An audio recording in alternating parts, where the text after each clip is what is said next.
Масовно труење од храна во Виница. Сендвичи од локална сендвичара биле причина за стотина виничани со диареја и повраќање викендов да побараат лекарска помош.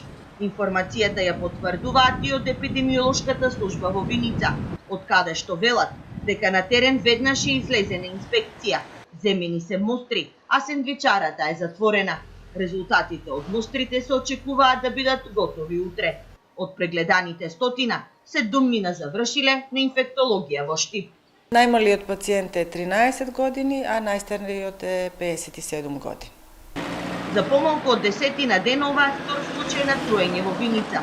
Во моментот во Кочанската општа болница се хоспитализирани 2, а на Штипска инфектологија 11 лица, откако се блажеле со сладки и торти произведени во позната виничка сладкара.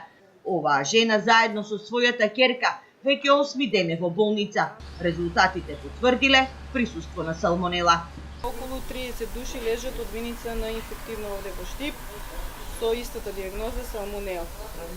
Затровени се некои од, како што кажав, од торти, сладки, сладоледи, а некои од сендвичи од некои сендвичари од Виница.